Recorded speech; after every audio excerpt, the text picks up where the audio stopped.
Well, the big talk I heard around was people are saying, whoa, I think I better sharpen up and be a little good to make sure I don't go to hell when I leave here. I don't think I can handle it.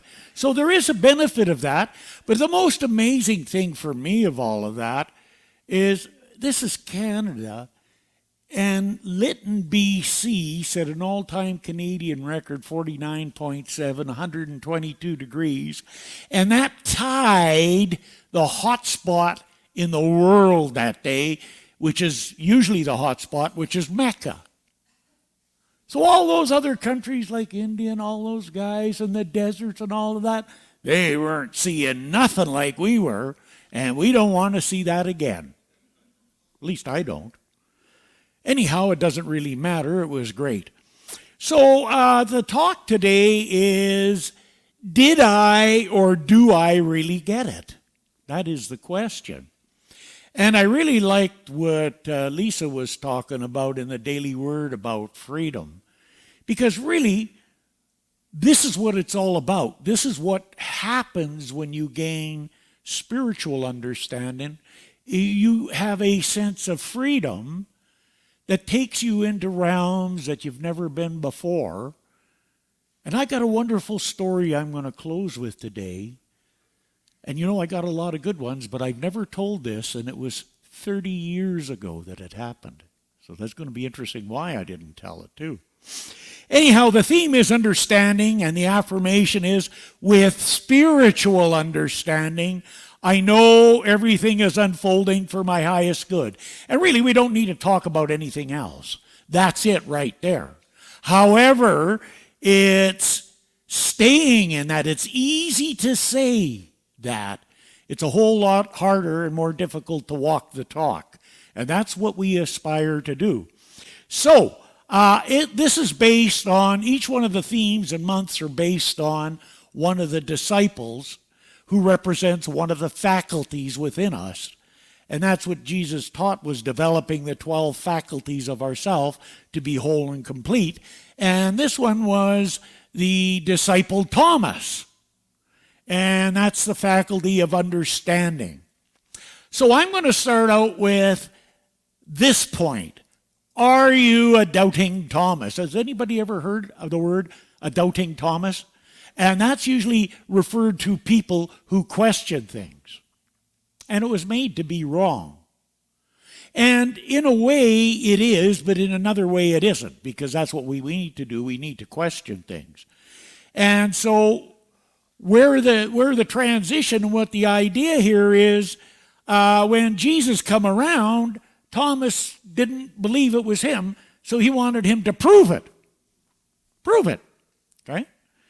And so then the next other one that's a very famous one is when Jesus manifested and materialized himself, and Thomas thought it was an apparition, and he wanted to touch the scars on his hands to see if it felt real, if it was the real embodiment of him. So he was doubting, okay? And that's where the idea of about a doubting Thomas comes from. But the worst thing is doubting, which is naysaying. Doubting something and walking away and staying closed about it. So, you know, we got to work at it, and we got to work in our mind and understand it. And I like what Dennis Merritt Jones said in The Art of Abundance. The mind is a terrific servant, but a terrible master. Think about that one. A terrific servant or a terrible master. If you do not take conscious control of what you're going to think about all day long, and you abscond and turn that over to chance, well, I got to tell you, as you well know, you're in for some, as Susan said, very interesting rides, and you don't even have to get on the roller coaster. You stay on the Chesterfield with that one. I mean, one of the fine qualities of mind is catastrophizing. In the positive sense, we call that visualization and embodiment and putting energizing into something. When you take it south on the other end, it's called catastrophizing, where you take a simple idea. And my favorite story is about walking down the street on this hot summer day, and there's that Doberman pincer. And he's looking at you and growling, and the fangs are bared, a little froth on the mouth. And he's looking at you like you're a beefsteak, and you stop right dead in the street. Are you with me? Got that? And you're sitting there and you're looking at him, and pretty soon you could see him lunging at you, and you're putting your hand up and he's ripping the flesh from your bone. And next thing, the EMT's got you an emergency, and the doctor's saying, rabies, can't help you. And you're already planning your funeral. And then you notice the dog's on a chain and he's tied to the tree. So there was no problem at all. But were you on that journey with me? By the way, could you feel that? Yeah, isn't it great? It's called catastrophizing. And how many times do we follow somebody that is just way out there, and you get rally people and you get hate going and violence? We're really good at that, eh? You ever notice that? So we can take this mind and make it a terrific servant or turn it over, and it can be a terrible master, self-destructive. So there are two kinds of understanding that we got to work with and learn. One is spiritual understanding, and I call that the spiritual head. So the Metaphysical Bible Unity Dictionary says spiritual understanding is the quickening of the spirit within. Spiritual understanding is the ability of the mind to apprehend and realize the laws of thought and the relationship of one idea to another. And this idea, well, what's quickening of the spirit? They say it's an inflow of divine vitality in the body. To quicken is to make alive. So when we take that take understanding, and I'll get back to the bottom level, we take it to that spiritual level, then it enlivens us. I feel more alive now today as I get older than I did when I was younger. I wonder why. Seemed like a lot more fun when I was younger, or I don't know, but it wasn't fun, I guess. It was, but it wasn't. You know what I mean? So what we got to work with is making that transition to the spiritual head. And it's really interesting how somebody could look at something and come up with an old premise. So let's say you had a case of I can't-itis. So, and I went through this just the other day with somebody I was very close to doing something, and he couldn't do what he's been doing every week for 10 years or 15 years. I can't do it because this has changed. So living in a world of I can't keeps you in a place where you never can. And we're in them places called I can't, and that was it. We just left it. However, what was very simple was looking at how I can. So in a matter of moments, Ann and I presented 3 different ways on how I can as opposed to how I can't. And if you don't think they're there, then you're right. They're not there. If you think they are, then you're right. There's a lot of different possibilities. And so that's where we make the transition from an intellectual understanding into a spiritual understanding of understanding why that happened to that person, and being compassionate and understanding and guiding them to the I can instead of the I can't. Okay? That's the spiritual part of that mechanical understanding on that level. If we look at people like that a little bit different, then we can guide them a little more if they can. And some people you could lead, like a horse, you could lead it to water, but you can't make it drink. However, always remember, you could put salt in its oats. Make it thirsty. Okay? So that's what I do. I do a lot of salting. We're just like Johnny Appleseeds here, right? We go around planting trees. Say, just like Johnny Appleseed, do you have to go back to see how many apples grew? No, you just plant the tree. Right? Okay, and then so the intellectual understanding, it's gained a lot from teachers and books or from other sources, interaction. That's an intellectual understanding. The Metaphysical Bible Dictionary says intellectual understanding of truth is a tremendous step of sense consciousness, and its possession brings not only good, but a temptation to use it for selfish ends. I remember when I first got into this. I shouldn't tell this story, but it's a good one. I got into this, and I was a little bit cocky about it because I was getting things cracking here. Anybody ever done that? Well, I had this real sense that there was going to be a major movement in the gold market. And I know it because I know. So I bought a second mortgage on my house, and I went and bought all this gold mining stock because I got a sense there was going to be a major movement, and I got cocky. I didn't let it settle for a bit because it was really true. It's just that it wasn't going to go up, it was going to go down. Okay? So there are those two modes of learning. We're going to talk inspiration and desperation. Okay, that wasn't inspiration. I was a little bit desperate doing that. But that's what happens when we take things to just that intellectual understanding and even do things that we shouldn't. One of the things that happened to me about 25 years ago was I was a voracious reader. I've read 700-800 books, seen 200-300 people speak on this, blah, blah, all of that stuff. And I acquired a massive knowledge.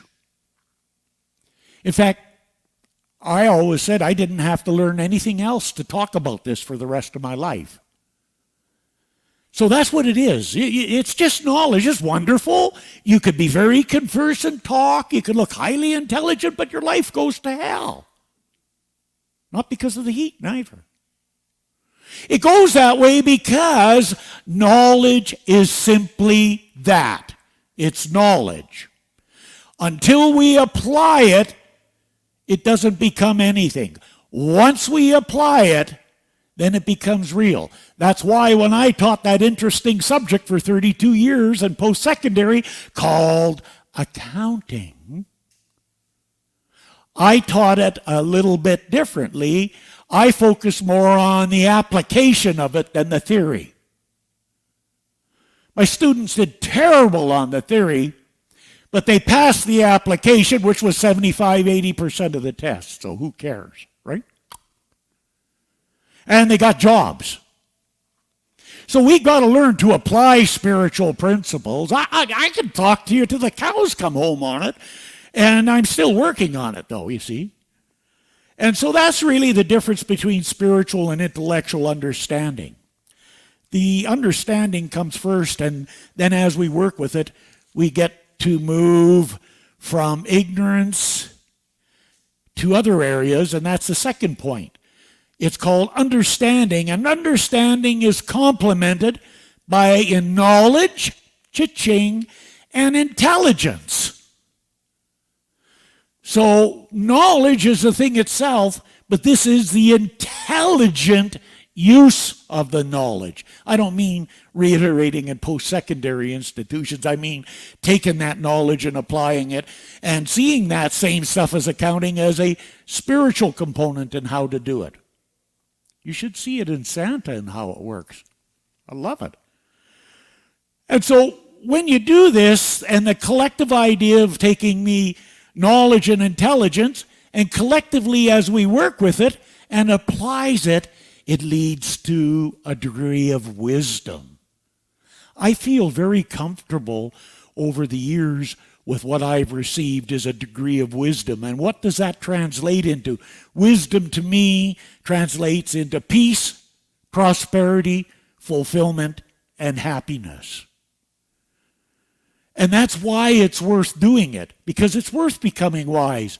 And does that mean I don't get stupid anymore? Well, give me 10 minutes. Okay? Don't think it, because you got to look and you say, oh, he's such a saint. I always say every sinner has a future and every saint has a past. So be real clear on that. Tennyson said, knowledge comes, but wisdom lingers. So it's always there.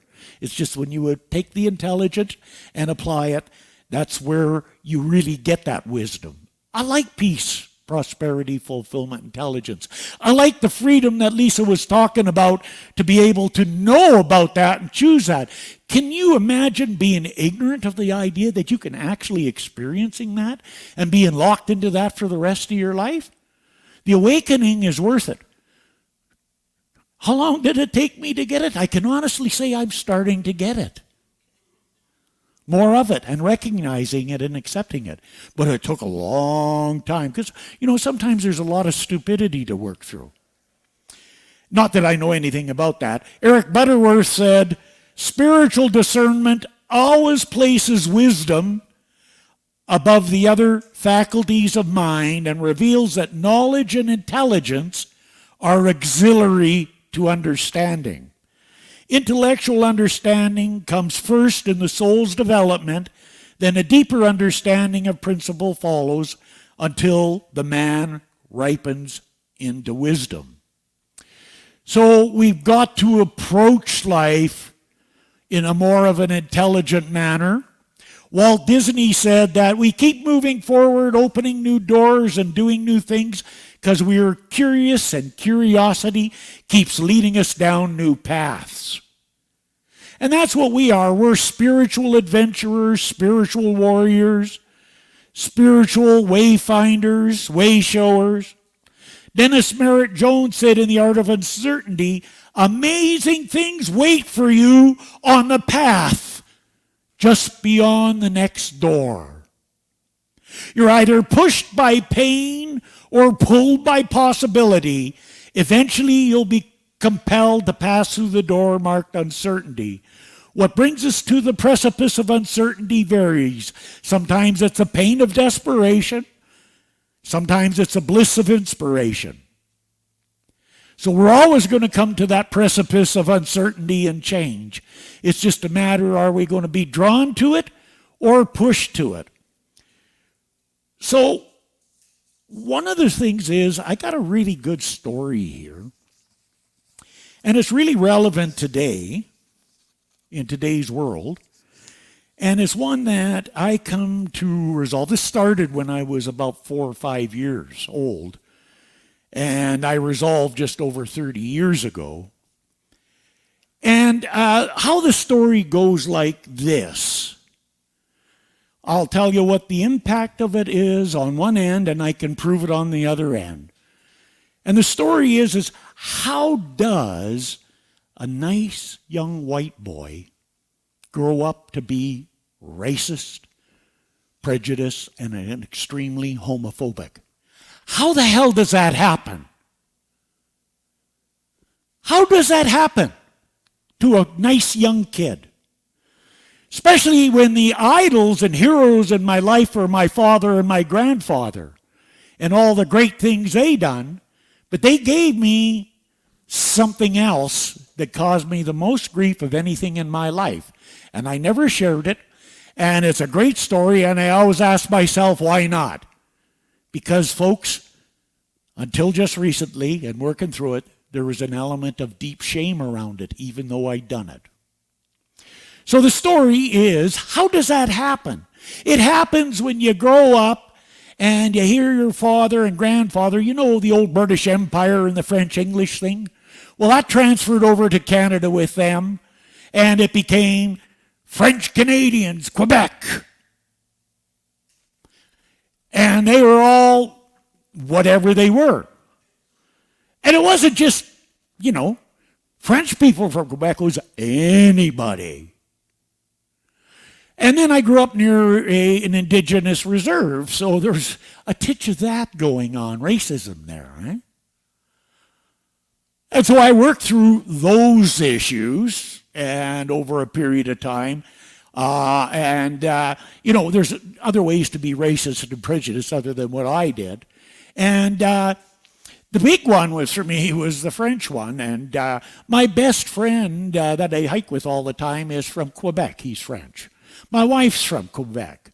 My son-in-law, who is with my daughters living in Gatineau, and he's more French than you can even say French are. And my grandson's going to a French school, and a couple of my other friends are French, and one of my other best friends is half French. What the hell? Somebody was lying to me. Right? I was trapped into thinking that there was something wrong with those people. There's nothing wrong with them. I got by that and I opened up the door, and I have some of the most loving people in my life, and my best friends and everything are all Quebec. Okay. So how about the homophobic thing? How did that happen? Well, my dad was a war vet, and he hung around with combat veterans. They were in 2, 3, 4 years of war, serious stuff. And I was a sensitive boy. I wasn't like my brother or other boys. I was a very sensitive, and I hurt, and I cried. And my dad always looked at me and he said, "Stop that. You're nothing but a woman or a queer." Well, you hear that as a kid growing up, and you're going, holy crap, Batman. I don't want to be like that. Maybe I am, and I don't know it. So there's this kid that goes from a small town of 715 people in his grade 9 class to the big city, Banff. 2 classes of 30 people in each one. Well, that's a big change. And I go there, and I'm 15. And it's a big change, and I'm kind of stupid about a whole lot of things. And so we would go for coffee in the restaurant. We'd be sitting all there, lots of guys around. And one day this guy comes up, this old guy, and he sits right beside me. Okay. And then all of a sudden he starts to caress me on my leg and then on the inside. You know the drill and routine. And I start freaking out. I didn't know what to do. I froze. I was scared. I was freaked out. And so here's where it goes, eh? Oh, maybe I am a queer, because I found out this guy was queer. And I started freaking out, because I didn't really feel like I was, but I didn't know. And I was too afraid of girls, because, when you're going through that age, you have all of that. And I didn't want to try it with girls, because what if I found out I was? So this happened again about a month or so later in another facility at a pizza joint where he come and perched by me. Same thing, and I freaked out, and I guess I must be like that, but why me? Why not somebody else? And so the last time I was a little bit inebriated. I don't know what happened. He never done it after that, but there was some violence involved, and it got really messy. I can't remember. I blacked out. Anyhow, so I don't want to find this out, so I put on, I was a 175 buff, solid, hardcore football player, and in 2.5 years I was 325 pounds. And I was drinking like crazy, because any girls don't want to go out with a guy that big and that drunk and was always beating people up and stuff like that, right? Of course, I did it because I didn't want anybody to know that I might be a queer. Do you see how confusing that is? And finally, I got through that portion when I had my first experience with a girl when I was 22 years old. And I liked it. And I got over that real quick. And so, but it was still sitting there, eh? So all these years go by, and I'm hardcore, and this is it, that those guys are. And they're all the same, and blah, blah, the drill and routine. And then I get into this teaching. Oh, God. So a lot of my heroes, as I was going through in it, were all queer. And I'm going, holy crap, Batman. I like these guys, and yet they're... So I decided that I had to do something about it. Keep in mind, nobody ever heard this. Nobody. I never talked. So I was down to a youth camp. I took my kids down in around 1990. And the leader, she was just a beautiful lady, and she was queer too. And so one time she said, hey, Doug, I go to this neat restaurant. Let's get away from this camp food and go out for dinner. Just her and me. Divine presence and timing. This was my opportunity to talk to Pam, and I told her my story. And oh my God, I found out that there's a difference between being gay and being a pedophile. That man wasn't gay. He wasn't queer. He was a pedophile. And that made everything so much different for me. And then it took time to work through that because it was really entrenched. And I just love these people.